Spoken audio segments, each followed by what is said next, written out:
4 more for Nana. 4 more for Nana, you do more for Gano. 4 more for Nana do. Me pacho me share about on send your economy figures no na me share na ya MPP na afa yen de yen pentokwa etu obi fra o se kona ekoko a bisa ne se ne first born wan the first born ni di anim elidi yen ani yen nyina ye koko but ye de yen se form for Nana ni ayenim anu no aha no kura de da wa na waka ye ni obi a form for Nana fitiani asese ni din and your friend say mechanic Zana prophet kumichacha ma sesa me YouTube no baby a me hwe bia ma change afro and ma ba too much GH hwe na prophet kumichacha me so me hwe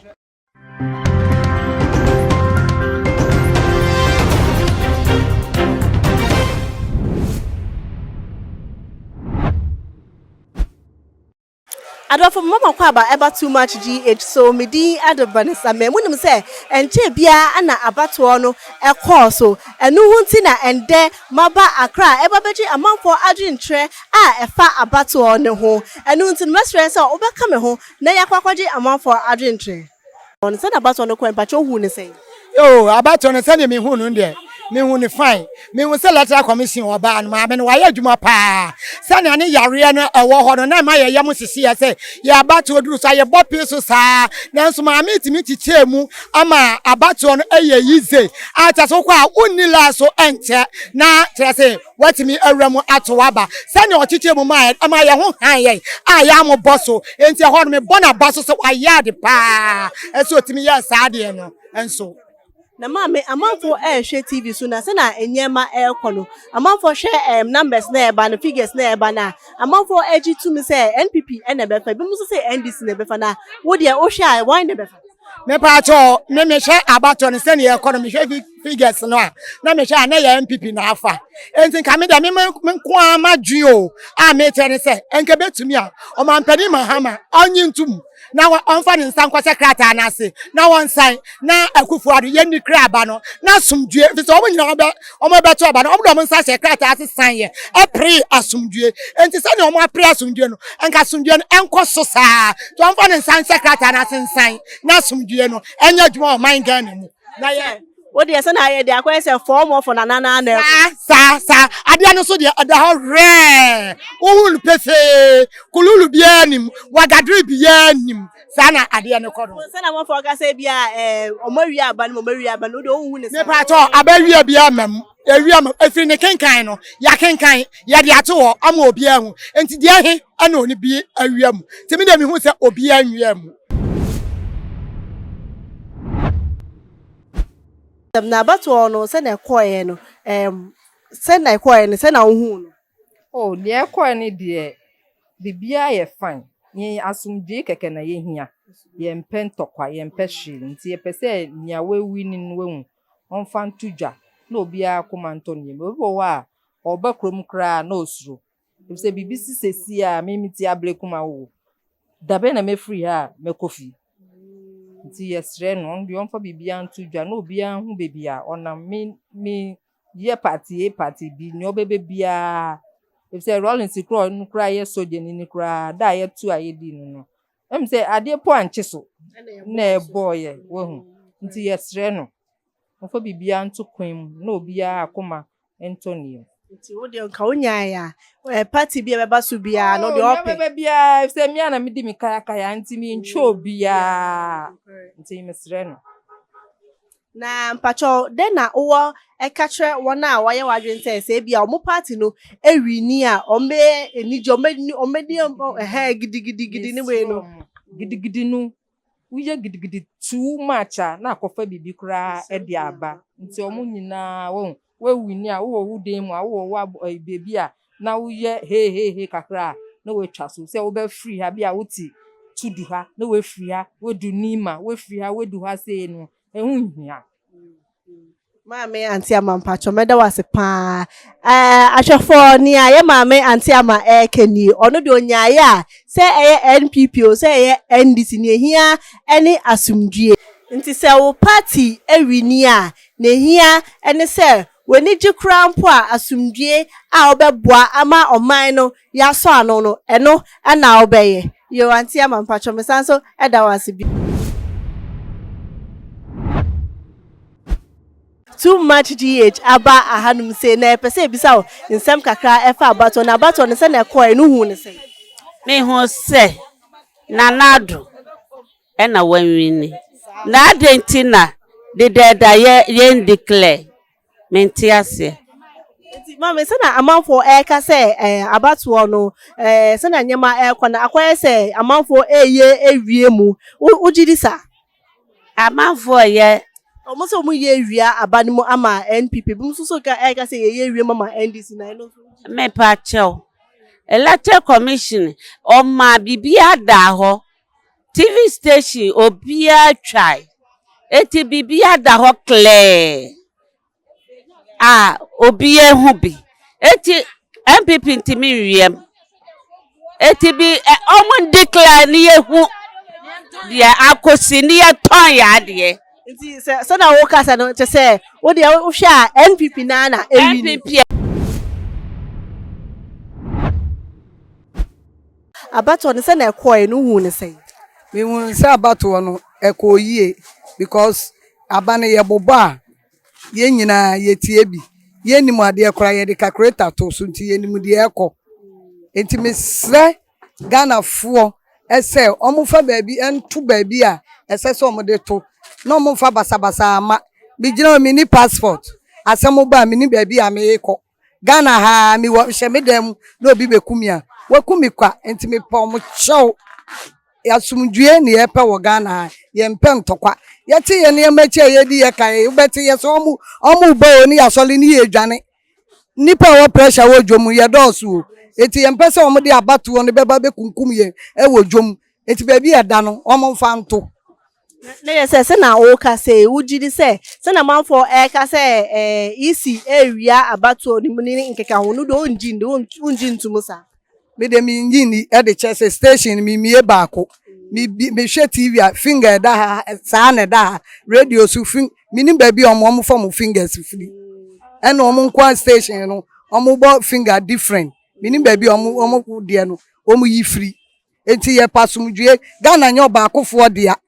yen de ye mpentokwa enti obi fra o se kone kokko a bisa ne se ne first born wan ne first born ni di anim elidi ye ani ye nyina ye kokko so no de ne ba ekotena brocha na ono de ne ba etena ne fie ese wo ye friend se dadie gate a yen de ne nua gate kura eni ano ana ya be followed o de ne ba ne ba de a ye nyina be di e kira kokko so wanfa ne ba na amade a wunipa ko no enko jimie no o jimi ntina se nya okani na echi ye se asumdue beba omanim asumdue mra ye mpe mogahwiegu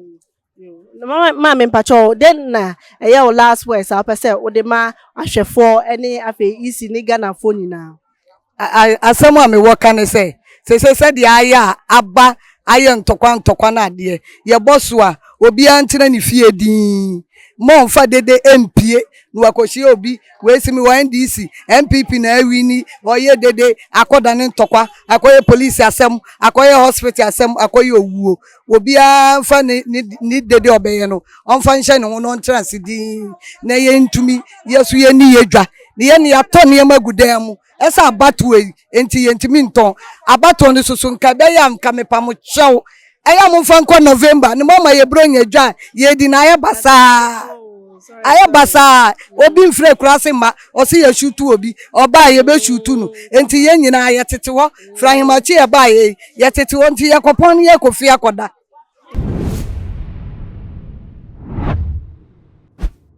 amanfo ehwe statistics na ebi mutimi kire se NPP NFA ebi mo so say NDC NFA na wo wadwencho se me hwe figures na eba na media figures na me show me hwe figures na eba na media ni obewi ni bia because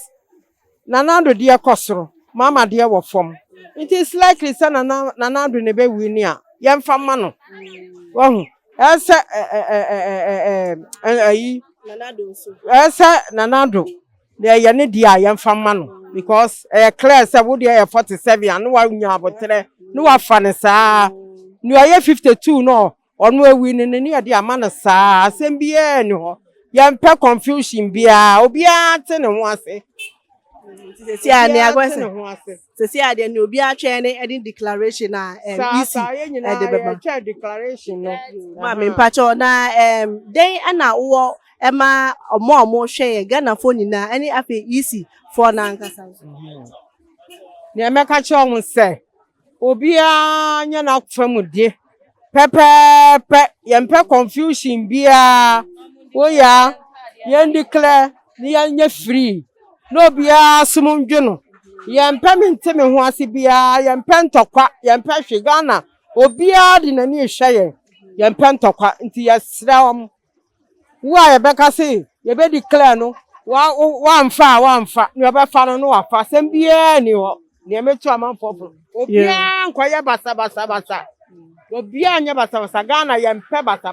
yo mama meda wasebim ne ye mama SCA ni sabado declaration ne ba se we wini a na wa fa ne sa se we lusu so a na wa fa ne sa asumdue e beba oman ni mu no eno e na ehia yo ne ye mama aka ni ni mimta ma bibo sanefio ye election ni beni election te onalete oh me beni mi nale me iyo mo fio ma UPG peace gidi wa Ghana man me ka no mo ma bia ne wa ba ko no wa ba ya wan ye gbe kan bi wan pa fa no wala ja no ye ji wo ka gidi e ba ni na wa first e wa wan pa fa NDC o MPP o kwanta shishinu mo ka NDC na yi shishinu mo MPP we yi shishinu mo wa sumo gidi wan pa fa wan pa Ghana bi fe fai e komena atwatun ya jame agbeme kani bi dabi konsumo ne nyimo afom e hawo konsumo to enjole koni mo fia mo ni ba ye akan ale ya ye jole mu konsumo no mo wan we mo fi o fa ne me kome wie ake benini bi an ya ka mekwe TV different no beni statistics e fi o me ake NPP ni ewo mekuma hu ke NDC ne o ni bo mini mi ni kwa na kan ja osun TV3 solo na eyu osun we ne la un solo na eyu osun we ne la un solo na eyu shi mi electoral commission ni yen ken no ni le ba ke oju no ni mi nke ba chu ni e wa imbo mo ko yo mo to e nche na po wata bia abo na na ye nke o me amele no ko nya ifo ameda no ni electoral commission ba yue doji final yo inu ima se mi bisa won sam kakra efa abatwon se na abatwon ne koy no uhu ne sei oh abano omutu abano so fine abane do omutu ye pa obekoyie obi anso nyane de pepepe abane de koyie pa so obi anyane de pepepe dia na se unji ndi se na manfo ka se ye wiemu we mama we otimesi we mama we so unji ntumo sa oh ani de metimi aka se ewo mo na se na de mentimi ka se ye wiemu na se ye wiemu because omubo abano ye nyina yeti na ho pa me de me radio me eda me tifu timini na eda ti so na omubo abano ma hu se we eko mama kopa and I mean we are passing mama call because oh voter region I bet your banu nya bakitiwa and I mean we are pa yeah send akwakoye de na manfo ka say we de na afa unji ndisa me nji ndisa mu ye de me nji ndi omo hwe mu ye no omo ya ni ye na de to so mienu no so no omo di krabanu na ya to ade ojo mu no na ye tie kwamu bue ma ne ton ya de de say ma bronya jwana de na ye basa me ba na kwa me ton hwe ye nta de ahun kire ne nam to mo di kre no obi ahun ni life atu onim ne fa yin kosi yin na we ne unji ndisa bibisa mame abatu ne yenwuem na yenwuem kina aba ne se ne ya tuna no ana ye kan wawi ni obi anim ba bia woda eti wenwiemu bi anim so mo ma asumdue ni papa ye emla ni enya kwan ni enya ya adwuma na amanfoɔ ka sɛ NDC bɛfa yi wo asɛ wagye atom sɛ NPP na ɛkɔ sɛ na wohwɛ na asɛ NPP na oh NDC deɛ wɔn ma biem NDC deɛ never ɔmma biem nana no a wɔtoa so enyuma pa a wayɛ nti no nana bɛtoa so ma me da wase pa na mpɛ sɛ woka nsɛm kakra ɛkyerɛ Ghana for mo hwɛ yɛ ɛne afɛ yisi fo nyinaa yo ni American mebo yisi abaso wayɛ adeɛ na Ghana hwefoɔ nyinaa ni ameka ne sɛ obi anka na komanto ne yam na aba no ni aware deɛ wonim ni aware na yɛ nyinaa yɛ nyɛ bɔkɔɔ na yisi mfa ntodwa na nkunimdie no emmla na yɛnya kwan na yɛnyɛ yɛ adu so obi anya abotre na ɔnka na komanto ne yam nyame hyira na na ado ɛne na adwuma yɛfoɔ nyinaa ɔma no kwatenten ahoɔden wom na wɔntoa so na wɔnyɛ adwuma pa ɔnhwɛ yɛ mama yɛn na yɛmfa nimonyam hyɛ mma nyame meda ase yo mame me so meda ase pa ne mame ɛsie nie ɔne ɔsrɛ ɛne sɛ obia bɛka na koma ato ne yam na watwɛn declaration from ɛsi gidigidi yisi no gidigidi bia asɛm bia yɛ dɛ ɛnni hɔ mame mɛsa so wada wase pa ɛba too much me so meda ase nyame hyira mo ne mo adwuma pa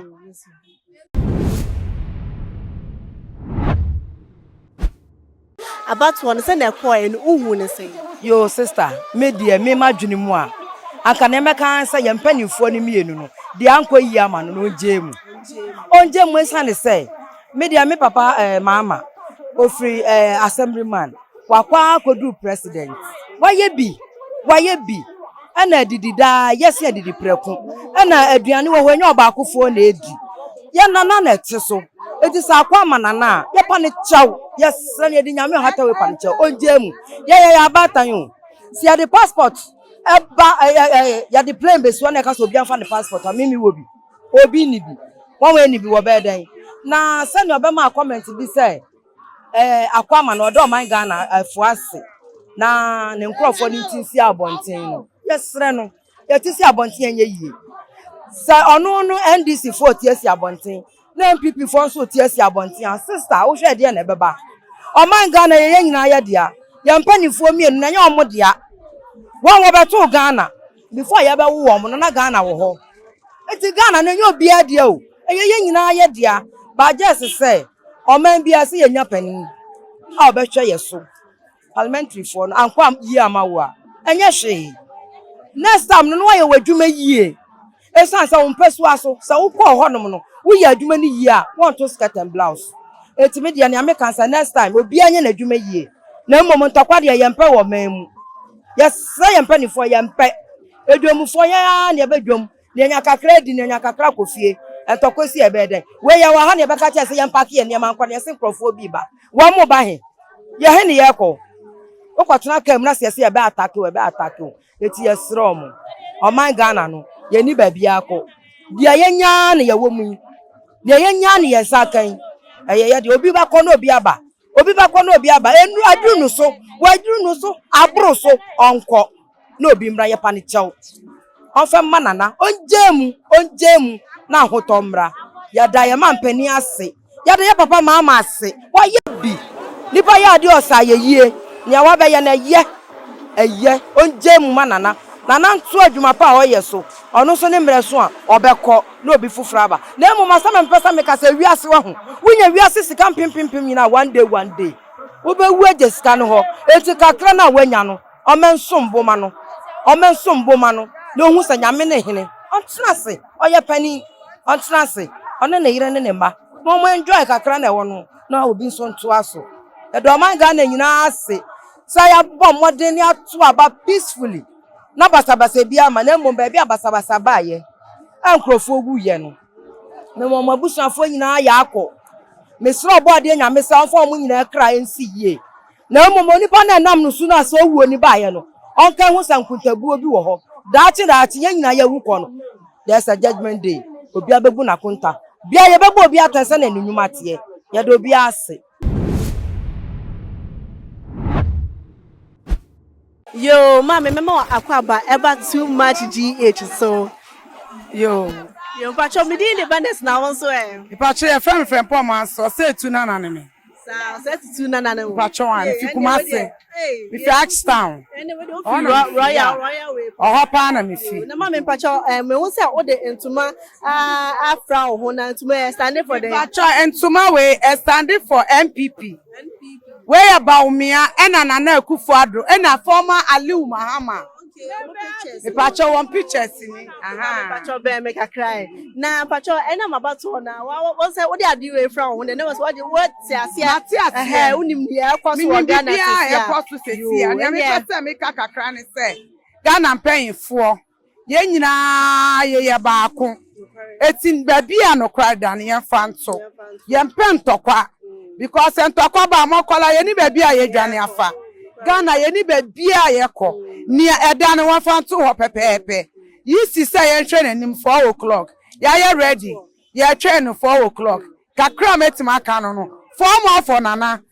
woda daudi di adidi 4 more for nana ye tawachi ye mo apiafo ni oye adwuma pa no ene ye pia ne so 4 more for nana number 1 pe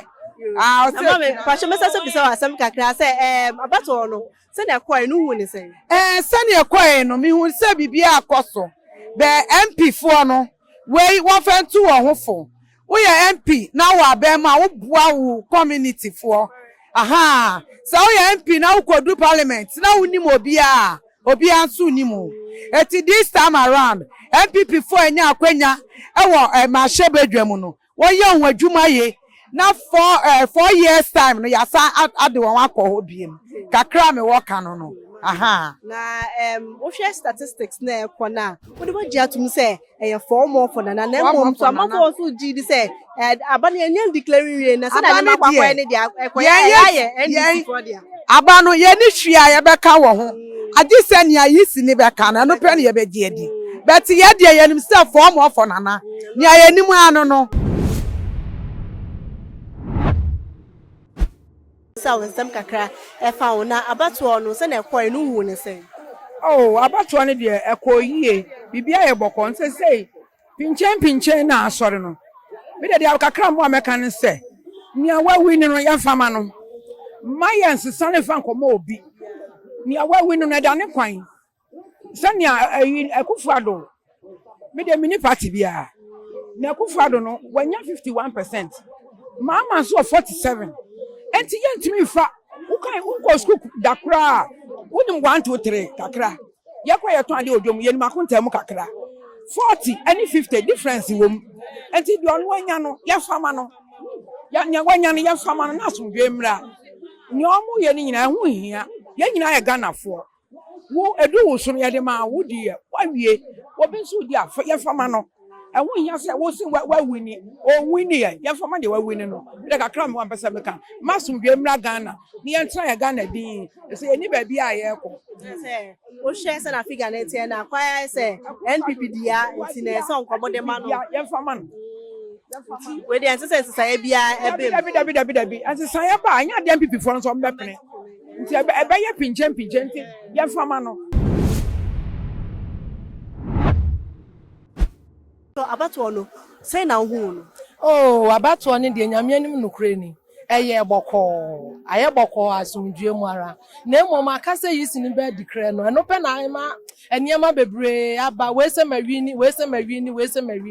kame de me nko ade a de meka ne se de wawini no ye mfema no ye de eni party bia de obeba bia ye president no enti de wawini no ye mfema no na asumdue emra oman Ghana yi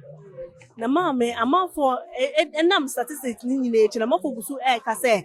se na nyema akwakwan no ase ye wie mu ama party ba kubi esi e bi na uji sa asem ne tu dabi enwiamu de sa de ne ya bobo ena ye friends so a obi anso nim se we nya ase ena we anya ase so obi anya 51 na obi anya 47 dia obede na obewiam se 47 ni 51 de se men enti yenkura na mama ne ka yenkura ya wodom yen say 51 de nya nyanko ne 47 e wachire e na 51 so wosoro na de enti no anya 47 na obi anya 51 na owia ho e na ba no so ya bobọ no ma bia ya bobọ bia so obi anso te se dia e kọ no enti ontimi nwiasa How do you see the election? Oh, I think it went on quite smoothly. Yes. All right. Per the statistics that has come up, okay, many are saying that there are people stealing the ballot papers for one particular party or the other. What do you have to say about that? Well, I think if it's not been proven, as in if it's not facts, then I don't want to believe it. I don't think it's true. So until it is proven, no one can conclude that. So you don't believe that anything like that is going on. All right, thank you. And one more thing is, many are saying that the election, from the way it is going, it seems that per the statistics that is out, it seems that it is for Nanado. Nanado will be taking up the presidential seat. Others are also saying that it has not been proven yet. There are 2 more regions that is supposed to be added. So until then we can only say that it can be for NDC. Or what do you have to say about it? Well, it depends on which website you're looking at. Well, from the websites I saw, it says that the remaining number of people is not enough to like topple the votes for NDC or that party. So from the website I saw, it says that Nanado is winning. Yes. What you have seen, it seems that Nanado is winning. How do you see the election, or how did you see it? Well, this election, for me, I thought it was going to be the easier for President Akufo-Addo. Seeing things now, like, it's so very difficult, so very difficult. So you see it as very difficult for Akufo-Addo. Oh, okay. So please, Per, what is going on? Okay, many are saying that there is some cheating somewhere. What do you think? Do you really believe that there is any cheating somewhere? Well, due to the electoral commission, like that, even yesterday we're waiting for her to come and declare for the president the results, but unfortunately it couldn't happen. So, and today too, we had some of the I don't know. The TV station and also the ballot, I don't know, the countings of got delayed. So The collation of the results. you understand? Yeah. So like because of that, we took so much delaying. So we're still like waiting for the result, the declaration. Yeah. All right, please, Per the statistics that is on board right now, whom do you think is winning? No, the MPP. Yeah, the MPP is winning. Yeah, the MPP. Ofane Beni election tete o na lete. Oh, na la ka je loko ni gidigidi e bla o. Ni wo fe Ghanaian si wo. Ni wo shike na shi e na bla o sanini. Je loko ni o ba no. Lo ka mu ba fe be ye. Bo fi anu afi de je kura wo fe ko menu. Wo be ko ya. Bien no ba ya. Wo nyen wo ya Nigeria, wo nyen wo ya Togo, wo nyen wo ya Ivory Coast. Chi mi pa yen fa nye bo amode. Nya wo fi e ko mi eke. Ko ni wo shishi no aba. No ochike na afọ ha wo fe ka chake hin eju a chake hin fe wo fe wonu bo ma fe ni o hise Ghana ke ni Ghana ajo Ni papa ofane men komenwia ke Beni ni bia te efi ame ake efetamo adwumli fi o aha part komen.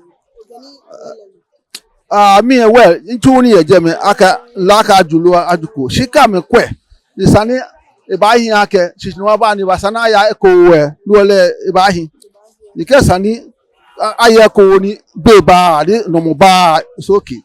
alo akwani nwolisa ni ba ijole ba Ghana ni wo fe oba fe komie ti o me ake ehin awo So adofo aha ana mremba me kwan ema me de amafo adwentre efa abato yetu nanse ya no eba beti ewie ye na ni monitua ni amafo kan se ni amafo epre ho ene asumdue ebeba oman na mmom basabasa yo ene sakasaka ne nsem bisipi ene ekunkum ne ntokwa no yempe ewo oman asumdue ene yepe Ghana ye nyina dia Ghana ba kumidi de benis asumdue ana mepemeda wase se we ka me ho too much GH so